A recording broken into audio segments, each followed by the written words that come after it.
안녕하세요, 키드리입니다.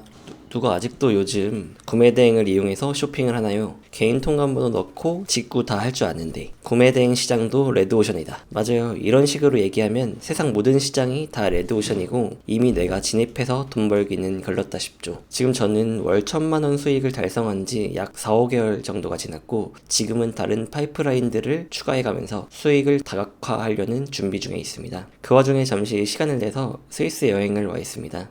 일정은 한 2주 정도 계획을 했고 하루 1시간 정도는 알바님이 부탁하시는 결제 정도를 해드리고 CS 업무도 조금씩 하면서 여행을 하고 있습니다. 오늘은 제가 1년 조금 넘게 구매 대행 업무를 하다가 알게 된 타겟 고객별로 공략법에 대한 이야기를 할 거고요. 제 이야기를 다 듣고 나시면 초보 셀러님들이 소싱을 하실 때 어떻게 가닥을 잡고 소싱을 시작하실지 감이 오실 거라고 확신합니다. 제가 경험한 고객층들 중에서는 총 매출의 60-70% 이상을 차지하고 있는 계층, 특정 타겟 고객들이 있더라고요. 처음에는 우연히 얻어 걸렸겠거니 싶었는데 시간이 지날수록 이런 분들한테 이런 패턴의 구매가 일어나는구나 라고 감이 오더라고요.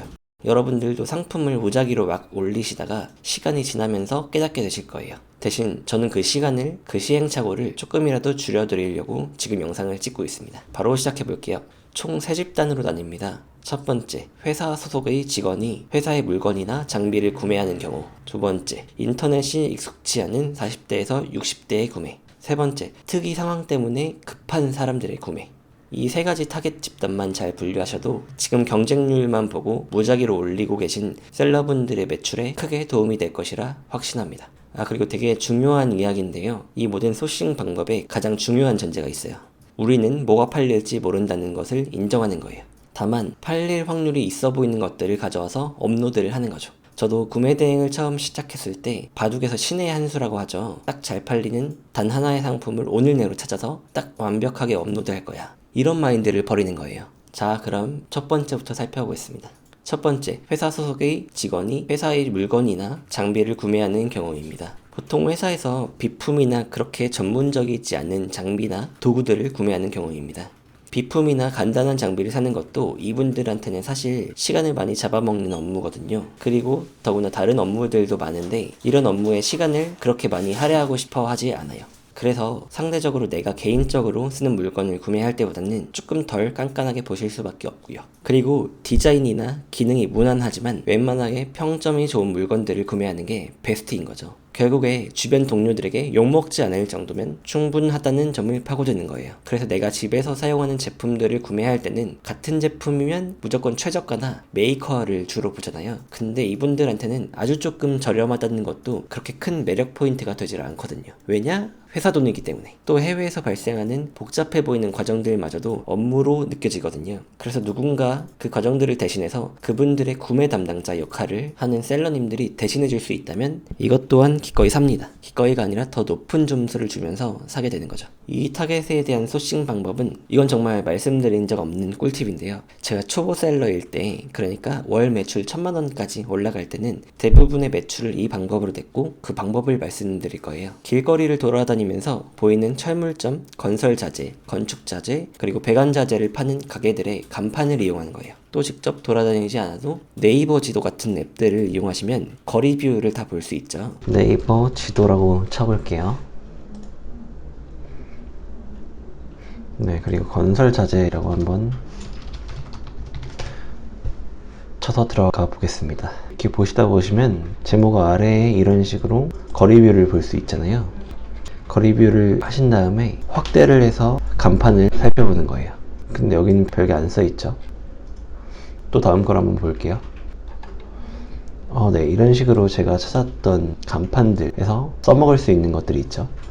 앞에 시멘트, 모래, 자갈 이런 것들은 익숙한 단어인데 무수축, 백입착, 줄눈, 초속경, PVC, 평몰탈 이런 것들은 저도 방금 거의 처음 들어본 것들이 많은데요. 저희 같은 초보셀러가 이용하기에 굉장히 좋은 키워드라고 할 수 있습니다.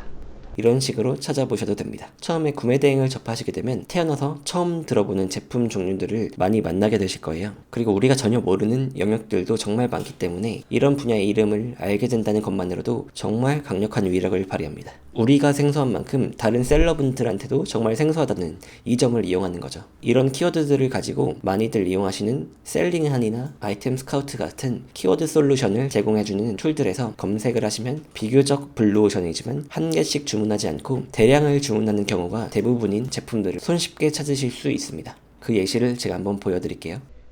이런 식으로 아이템 스카우트에 접속을 하시고요.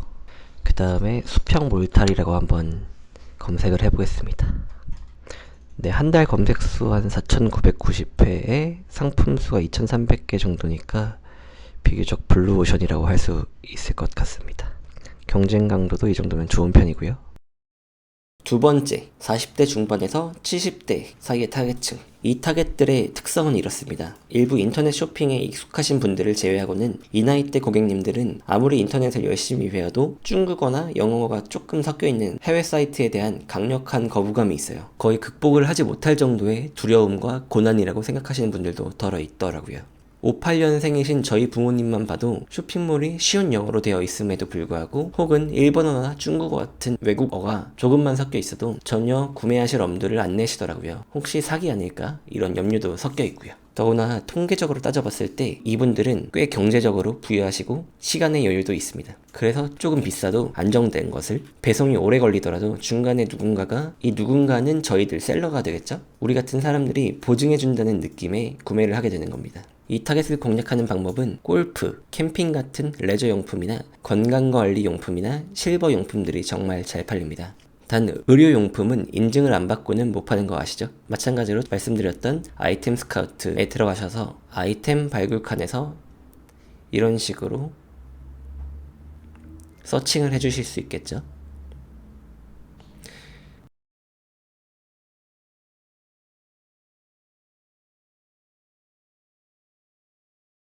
그리고 이 계층의 고객님들은 CS에 조금만 신경을 더 써주시면 쉽게 감동을 받으시면서 오히려 저희 셀러들한테 고마움을 표하시는 분들이 거의 90% 정도 되더라고요. 생각보다 요즘 노안이 금방 찾아와서 큰 글씨가 아니면 거의 못 보시는 어르신분들이 굉장히 많아요. 이런 상품들의 상세 페이지나 썸네일을 작성하실 때에는 무조건 글씨를 크게 작성하셔야 됩니다. 그리고 이런 분들의 CS는 저희 알바님께 문자나 카카오톡에 익숙하지 않으신 분들이 의외로 많으니까 가능하면 전화로 응대를 부탁드리고 있습니다. 이에 따라서 취소나 반품도 거의 제로로 만드는 효과도 있고 한번 응대를 잘 해놓으시면 주변 분들에게 추천도 해주셔서 재구매로 이어지는 경우도 굉장히 많습니다. 마지막 세 번째, 특수 목적을 가진 상품들입니다. 이 타겟은 정말 세부적으로 파야 하고 상대적으로 조사를 1, 2번보다는 많이 해야 하는 방법입니다. 특정 상황에서 반드시 필요하지만 우리 주변에서 찾으려면 찾기가 쉽지 않은 그런 제품들이 은근히 많거든요. 이런 제품은 한 번만 잘 뚫어 놓으시면 거의 대기업 월급 느낌으로 안정적인 현금 흐름을 만드실 수 있습니다. 그래서 제가 가장 좋아하는 부류이기도 합니다. 이 타겟층을 공략하는 방법은 내 주변에서 일어나는 특이한 일들을 무심히 넘기지 말고 집중해 보는 거예요. 예를 들어서 주변에 누군가가 어떤 피해를 당했다 혹은 어떤 일들을 당했다, 이런 예시는 굉장히 많거든요. 기억나는 예시로 작년인가 재작년 여름에도 태풍 때문에 많은 분들이 피해를 입으셨잖아요. 그런 상황에서 그분들께 필요한 게 뭘까 생각을 해보는 거예요. 네, 태풍으로 피해를 보셨으면 그 뒤에 뭘 해야 될까요? 비가 많이 와서 농작물들이라 심하면 집까지도 피해를 볼 수 있잖아요. 수해복구라는 단어를 한번 쳐볼게요. 네, 이런 식으로 수해복구라고 치니까 펌프인가 보네요. 이런 것들이 나오죠. 여기서 상품 목록을 한번 보시면 네, 수해복구 하려면 필요한 게 워터 펌프 같은 게 필요할 거고요. 네, 물 빼는 기계 이런 것도 마찬가지겠죠. 네, 양수기라고 부르기도 하네요. 자, 오늘은 이렇게 총 3가지 타겟층에 대한 각각의 공략법을 살펴봤는데요. 분명히 이런 의구심이 드실 거예요. 이렇게만 하면 팔린다고? 네, 팔려요. 그런데 의구심만 가지고는 안 올리시니까 안 팔리는 상태, 그 상태로 쭉 가시는 겁니다. 따라만 해보세요. 분명 팔립니다. 다음 영상에서는 각 타겟에 대한 심화된 공략법을 알려드릴 예정이니까 기대해주세요. 감사합니다.